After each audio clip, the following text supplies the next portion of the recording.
You missed it. Forgot about those optimized load times. It was so fast you missed it. The load times were quick.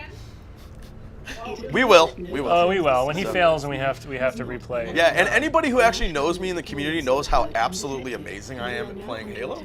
So this should be a treat for everybody, and anybody in the Reclaimers knows exactly what I'm talking about too. And obviously, our stream itself is not running at 4K, but for now, we do have builds running internally with a target of running at 4K with the goal of supporting potentially higher down the road. So Max, while he's loading into the cinematic, I guess we're going to talk over it. So if this is your first time ever seeing the Tip of the Spear cinematic, I apologize. Probably not the best way to experience it. But we also want to cover a lot today while we're here. So I thought maybe it'd be interesting, Max, just to kind of recap some of the language that you shared with us in the last month's blog about specifically the couple of PC pillars and sort of how do you and the team think about this product and kind of what are your goals when it comes to bringing all this Halo content to PC for the first time? Yeah, so when we think about PC pillars, we think about PC pillars as delivering a PC native game as measured by PC game players. So we want to make sure that the game feels like something that was natively released on the platform. It has the controls and options and settings, things that people expect out of PC games. So there's a lot of work that we're doing specifically around, getting the mouse feel to be right. Making sure that we have the right mouse settings. Remappable keys. I think, as you mentioned, there's some other settings in there that we're looking at in terms of one of the biggest pieces of feedback we got is that you need a field of view slider, right? So something that lets you basically tweak what's there from the defaults. And that's an interesting challenge in of itself because again, a lot of these games they kind of had a fixed set of settings. So figuring that out and making that work really well on PC. It's being able to support multiple resolutions, variable frame rate. Just basically a lot of those kinds of options, that feed into that pillar, and just making sure that if you played this game, you wouldn't necessarily know that it had started out as a console game. Like it would feel like something that was there as a PC experience from the beginning. For sure, and I know the blog I mentioned earlier that will come out later.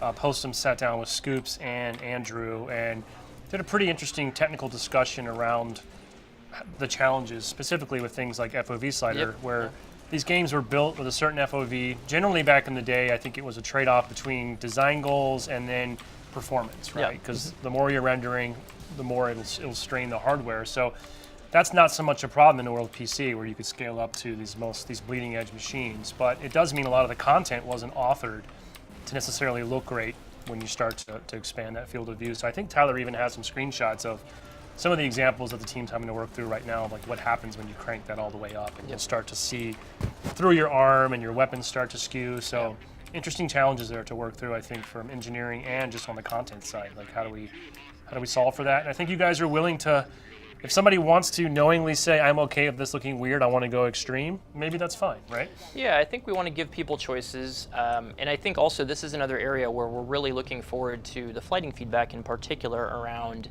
how that plays out in the multiplayer space, right? So, again, like you mentioned, the content wasn't necessarily authored for wider FOVs. So as we think about it, how does that impact the way that the levels play and things like that? So there's definitely scenarios where we want to give people the power to do what they want with that and be okay with those results. And then we also have to think about how it impacts the competitive environment as well. So a lot to think about there. Looks like Mixer Chat's pretty excited so far with your playthrough here, Ferdinand. You're doing a good job. That's surprising.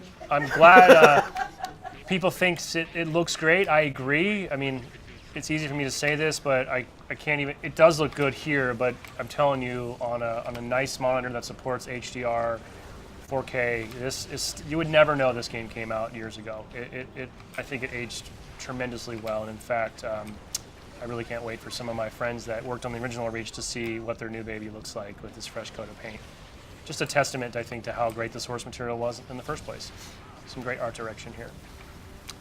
So as Ferdinand goes through, let me take a look at my notes here and see what else we might want to make sure we get to. We do want to talk about the progression system here in just a minute, Max, but that might be like a little bit of a beefier conversation, so we might hold off on that slightly. Let's see, we talked about our PC pillars.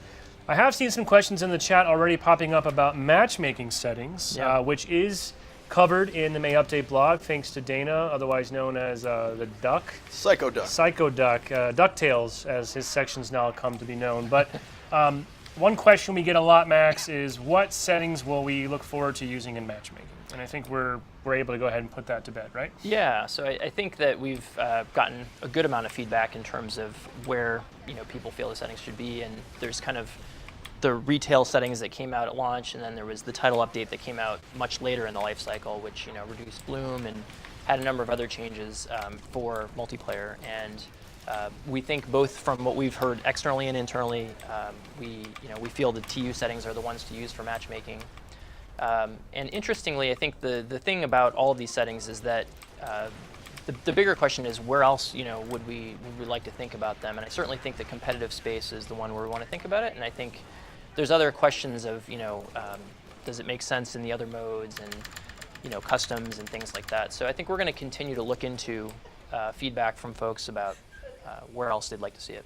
Yeah, but I did hear you confirm that we will use the TU settings Yep. for all of MCC social matchmaking and our ranked matchmaking as well. But then we're looking at probably not using those, for example, in some of the other modes of play. Right. Correct? Right. Okay. So there's some specific choices, like I believe Invasion, has some specific considerations Yep. for the title updates. But like you said, I think flighting will certainly be a great way for us to get more feedback and validate some of these decisions that we've made. And then, of course, over time, I would expect, just like MCC today, MCC on PC will also continue to grow and evolve based on fan feedback as well.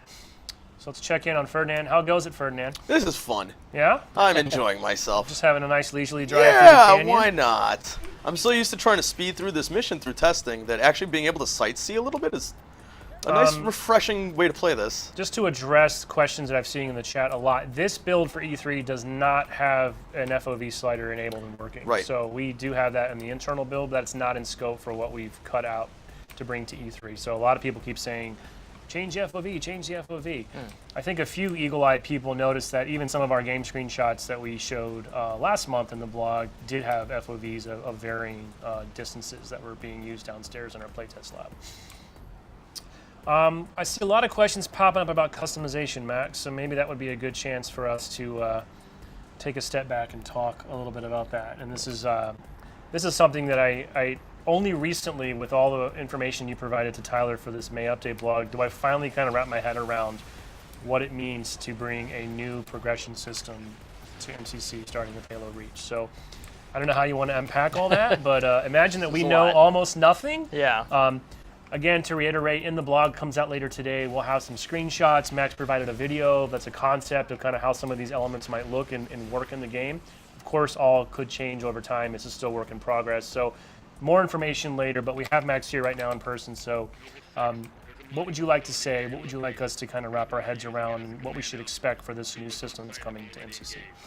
Yeah, so there's a lot to, like you said, a lot to unpack, a lot to dig into there. And I think philosophically, when MCC came out, we really leaned hard into a Halo 2-like, skill ranking system and customization. And philosophically, from a customization standpoint, there was a notion of, these games had been out before, so we wanted to make sure that a lot of the armor was accessible, right?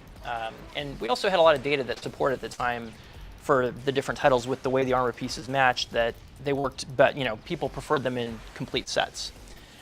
Over time, we've gotten a bit of feedback in terms of how people think about customization, and one of our big requests has been, can we get the kind of the per piece, armor customization in there?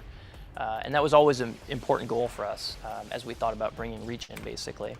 And in addition to that, thinking around the whole scaffolding of the progression system, right, and how we think about not just the skill ranking piece, but also just how do you reward good play? How do you reward the time investment? The play across different modes, social modes and things like that too. And so we really wanted to come back to a system that effectively was encompassed a larger scope of the game, like Reach did when it had its progression system, and then taking some of that and bringing in more modern kind of metagame elements, right? So thinking in terms of a lot of things that we've seen more recently in terms of seasons, right? Or the ability, for example, to have unlocks that can come in tiered with a way for you to spend, a seasonal currency effectively to get those unlocks. And so, and we also heard that, even while people appreciated that they could play all these cool armors in MCC, they also liked having armors to effectively chase after. So it's really taking those reach armors and wrapping it up in this all-encompassing progression system, and giving people some different goals, and then also just giving another framework for how we can help people to learn how to play, because we also don't want people to just come into games and to just assume that it's all about getting the most kills, right? There's a lot of nuance to the game, so it's really packing together a lot of different pieces there. Let me see. Let's take a step back, because I'm seeing a lot of reactions in Mixer chat. Season pass. Oh no. To be clear, this is not something that you're buying into, right? It's just part of the game. Yep. So I think it'll be easier to wrap your head around when you see some of the visual examples that we have on the blog coming out this afternoon. But imagine this is just like a meta layer that's taking all the great unlockables that Reach already has and just kind of bringing them up a level, I think is one way to think about it. And then imagine a similar system being applied to the rest of the games that come into MCC over time as well. And by season, we use that to refer to the time kind of between the individual game launches. So remember, each of the games in MCC is going to roll out on PC over time, kind of when they're ready.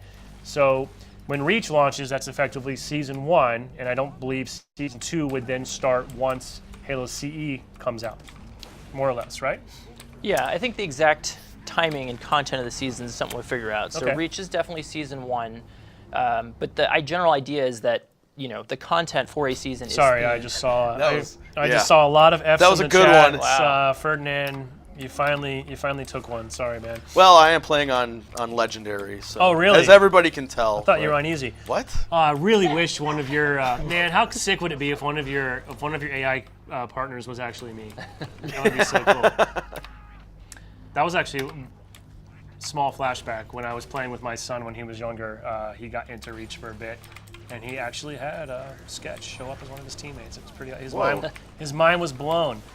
I can't remember what rank I was, though. They probably gave me private, to be honest. I'm looking at your First Lieutenant Paul Bertone. He was one of the design directors from Bungie on Halo Reach. So sorry, Max. Back to your. Don't die, Ferdinand. I'm trying my best. A very complex you see my health about season passes. You see my health. You need to use that debug console cheat command. What are you talking? You're missing that. I don't know what you're talking about. So the seasons might flux a little bit, but in general, is it safe for me to think about a season sort of mapping to each of the specific titles and kind of the content therein as it will progress over time? Yeah. Okay. Yeah. Each season definitely has a theme. It is themed around a game, and the content that you unlock, same kind of deal, right? Yeah. And the content could be, in the case of Reach, obviously there's a lot of armors there, but it could be nameplates. In the past, like we've had these events, right, for MCC where we've awarded nameplates, and those have been popular, and we've never really had a mechanism for packaging that up effectively as, and surfacing that better. So that's a whole another reason why we're looking into this kind of system. Another thing, I've seen some questions coming up in chat. People are asking, will a lot of the Reach kind of pre-order armors or armors that were historically you could only get through like the Waypoint app, there was a handful of content that was tied to doing things out of the game, right? So my understanding is that we can look forward to all that content coming back into Reach, right? Yeah, we're looking into basically as many ways as we can to get in all of the content that we can, and that we're even looking into stuff that we're like maybe there was something else we can find there. So, but definitely like our goal is to offer a wide variety of armors and again centralize the way you can earn them. Yep. Another thing I'm seeing a lot of questions on, which I think we touched on back in the day, but because it's been since March and things are moving quickly, people are asking, will their existing Reach status, rank, unlocks, will any of that carry over to Reach once it arrives in MCC? Yeah, so there's, just like with the other titles, there's really no connection effectively between kind of the legacy titles effectively and the Master Chief Collection progression systems. And they're just built for kind of different audiences and different platforms there. So so that's how we're thinking about it. People are yelling that no one asked that. I've seen dozens of people ask, will my unlocks and my rank carry over? Okay, another question we're seeing a lot of, which this one we have spoken to in the past, split screen. We know it's a big question right now. My understanding of kind of where the team's head is at is that it's not something that we're able to commit to for launch, but it's definitely something that the team is going to be looking into. And I think I mean, I'll just say personally, I've been very surprised at the amount of demand and expectation there is for split screen on PC.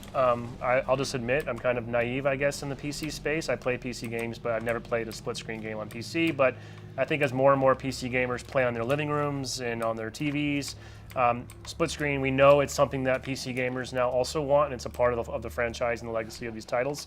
So I know it's top of mind for Greg and Andrew on the engineering team, but I don't think it's something we can comfortably commit to having there at launch.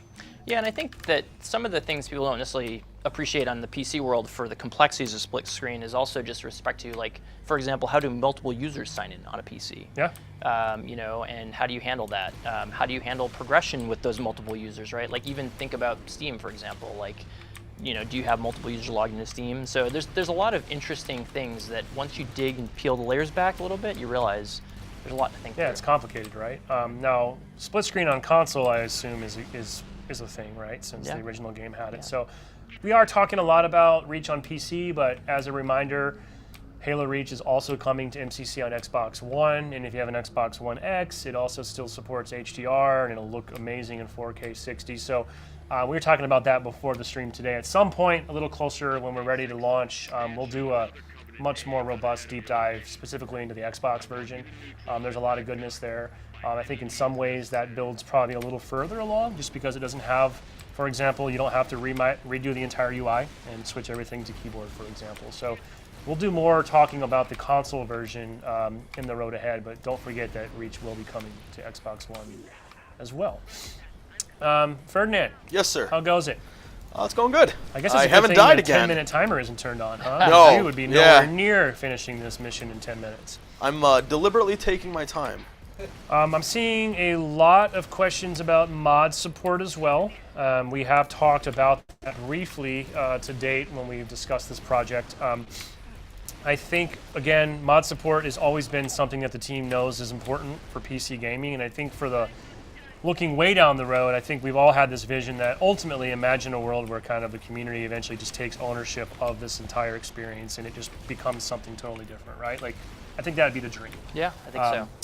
To what extent we have official mod support in at launch, I think is going to probably vary by title at a minimum. I think that's safe to say, because I think of all the games in MCC, I think some are going to be maybe a little easier and more suited than others, depending on the tools that power them. So modding is top of mind. I think where it nets out in terms of what's available at launch and how it grows over time, that's all still kind of being worked through. I wouldn't say it's a definite Pry 1 for launch. We've also talked openly about the fact that we have a group of community members that we've been talking to for some time now that we look to partner with them as representatives of the mod community. We have people that work across the community on a number of fan-made Halo projects, including a couple folks that were part of the El Dorito project. So we have a lot of great, passionate people giving us information and insight and suggestions and feedback on how we should be thinking about mods. So it's definitely on the list, it's top of mind, but it's unclear to what extent that's going to be available by the time we launch. Let's see, what else do we have here in the chat? See a bunch of questions around mouse input and questions around raw mouse input. Yes, there is raw mouse input support, and there's also options for mouse acceleration. So when we talk about mouse settings, that's something we're looking into in terms of the variety of options that people would like to support. See also questions around frame rate and 144 hertz, 240 hertz. Same kinds of things. It's like as we look at uncapped frame rate, there's a lot of work to figure out there, but we're looking to support as much as we can. Yep. Crossplay is popping up a few times. That's something else that we've touched on a couple times over the past few months. And so cross progression is something that will be in from the beginning, right? So if you already have content in MCC unlocked on console, that content will be there, or your progression, what have you, would all carry over to PC and vice versa. I believe we're not committing to a cross-play experience for launch, but the engineering team is making sure that they're doing the diligence now. So if fan feedback, for example, warrants later that that's something that's very important for PC and or Xbox players, we at least want to have the option to be able to enable that without having to rip the whole thing apart again. So not something that's part of the plan of record for launch, but it's something that we are going to monitor very, very closely, and we'll have the opportunity to enable if it deems itself necessary. Yeah, there were questions around. I mean, I think you just answered it, but the questions around, does the progression system also apply to Xbox? And yes, It will, right? It is the progression system, Yep. right? So that means, yes, there will be some interesting updates coming to the base game on Xbox as well. And I forgot to mention this as well when you talked about the progression system. I mentioned at the start of the show we have 11 engines now running inside of MCC, which is pretty crazy to me. And I had to make Postums give me a list of what they really are. But we're actually adding, so I guess MCC today technically has 9, correct? And we are adding 2 more. So Halo Reach obviously is the game. And then we're also adding an additional layer. And this one's a little tricky, but we want to talk about it because eventually when fighting starts, probably some people will discover and say, this is weird. Why is there some indication that Unreal has something to do with MCC? And to be really clear, I think when you're building something like a progression system, overhauling the entire UI, there's a lot of systems in MCC that just haven't aged very well and or I don't think are scalable to meet the needs of what you guys want to deliver with a modern PC experience. So to that end, the 11th engine being added to MCC is this layer of the Unreal Engine that is specifically being used as a wrapper to build out a new holistic UI across the game. It's actually a component of the UI. Component, So it's okay. I want to be very clear. It's a very small subset of what we're using. Okay. And it's specifically to address the issues that people brought up around armor customization was really our starting point. Okay. So because we just with the existing things that we had in there, we didn't feel like we can show the armors in a way in the UI that looked good. So we needed a solution for a 3D armor. And just to be super clear, that's nothing to do with the games themselves. It's just to power a component of the UI and things like the progression system and being able to view your armor unlocks and your models. So zero impact to the game engines themselves and the way the games look and feel and play. None of that has anything to do with the Unreal layer that's being added in. But I wanted to provide that context so when word somehow gets out that MCC has become an Unreal game, not true. I've seen questions too about the specs and requirements. I know we've talked at a high level, like certainly our goal would be to be able to accommodate really high-end experiences on high-end PCs, but also try to make the bar as low as possible so there's a minimal barrier of entry to experience these games, correct? Right. Right now we're working on Windows 7 min spec. We are in the process of getting that working, but we're not 100% there yet. Through that, we're also exploring what our hardware min spec is going to be too.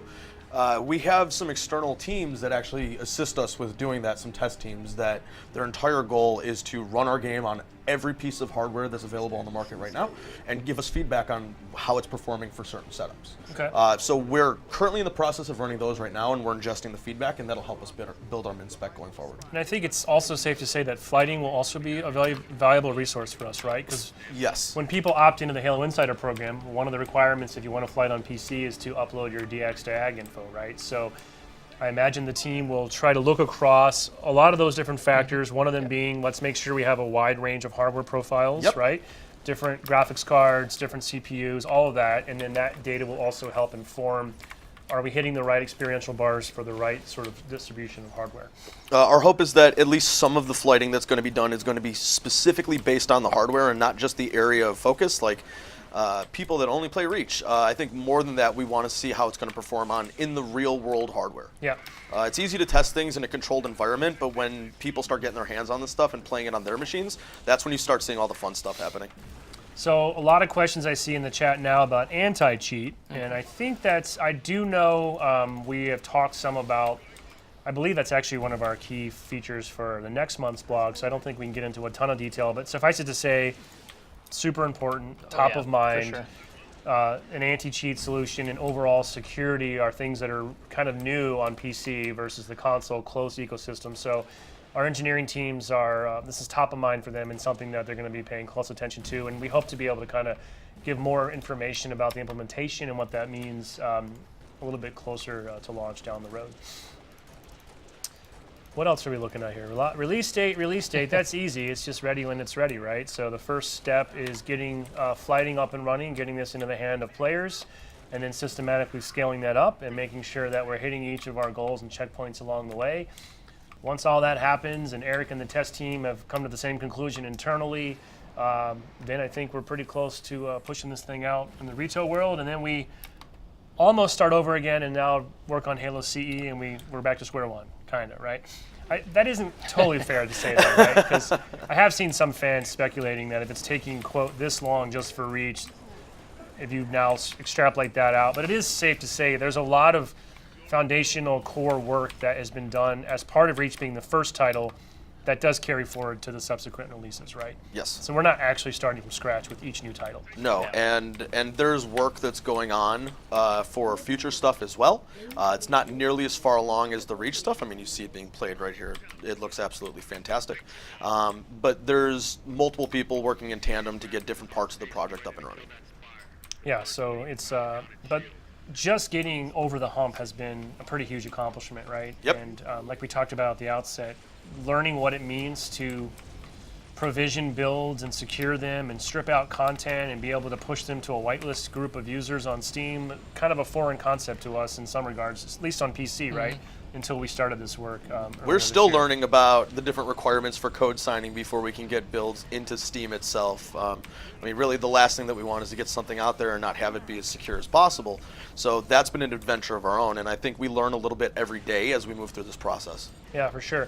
I saw a question about flights on the Windows 10 store. That's currently not something that we've planned to do. Our flighting will be, at least for the foreseeable future, focused just on Steam. And I think that's due to a lot of factors, but one of which is we have more experience on the Windows Store with things like Halo Wars 2 and Halo 5 Forge product. Steam is a new area for us. It's also where we know there's a large volume of players that want this, even just evidenced by the wishlist activity we saw it announced. So we want to make sure we get Steam right. We want to lean into that ecosystem. It's new to us, so that's going to be our focus for flighting. Steam, the chat's just moving so fast. And now, let me dismiss this poll that is taking up half of the screen here that I can't actually read what's going on here. This is like Twitch levels of chat. It's really hard to read and follow. It's moving incredibly fast. Waterfall. It is a waterfall. I see a lot of questions about pricing. We're going to have some more information to share on that around E3, but the thought is that each title will be available to purchase ad hoc as it becomes available. I know we've also talked about, for example, on Xbox One, when Reach does get added to MCC, the campaign and Firefight will be available as a premium add-on, whereas the multiplayer content, all the sort of PvP experiences, that's going to be integrated into the base offering for all of MCC. So no incremental cost or upsell there. And that's important to make sure that we don't sort of bifurcate the playlist population to a bunch of different groups, right? So That's right, yeah. If you own MCC on Xbox, you'll have access to the full suite of multiplayer for Halo Reach, including Theater and Forge, which is going to be pretty cool. Just so much stuff. It's so much stuff, right? I thought I saw a mention of achievements or Steam achievements. People are asking about Steam achievements. Steam achievements. We're hearing shout out to Sam. She's back here behind the scenes this week, but Steam achievements is being asked about. Max, what's your guys' thought? How are you thinking about achievements for Steam specifically? Yeah, we love achievements. So hopefully where people want to get those achievements, they can get their achievements. So that's what we're looking for. Forge, Forge, Forge, Forge. I don't want to condone the spamming, but yes, Forge still exists. Forge is a thing. It will be in the game. Linux support. I don't know if you're talking about the operating system Linux. Yes, somebody's asking. Oh, I don't know if that's in our spec right now or not. No. I don't believe we have committed to that. Sorry about that. Custom game browser. All right, seeing a lot of questions about that. And this is, whew, can we get a rip in the chat for Nice. custom game browser? Yeah, what about the custom game browser? That has been in the works for a long time. We talked about that a long time ago, didn't we? Yeah, we did. It's very complicated. It will still It is happen. complicated. It will Yeah. still happen. Eventually. I think honestly, it's safe to say it's has not gone according to our original ideal plans. It's taken longer than we had hoped, and now as the PC project has kind of moved into the forefront, I think custom game browsers just kind of gotten rolled up into this enormous project now, right? It's a testament to the complexities of the complexity of game development, if you think about it. You set out, you have a goal, there's something that you really want to do, and then you realize how much other stuff that you have to do. And where you have to prioritize things. So right now, I think the biggest priority is getting Reach into place to where we want to flight it and we want to show it at E3. And then after that, I think we'll probably spend some time talking more about that. Yeah. Yeah. And meanwhile, I know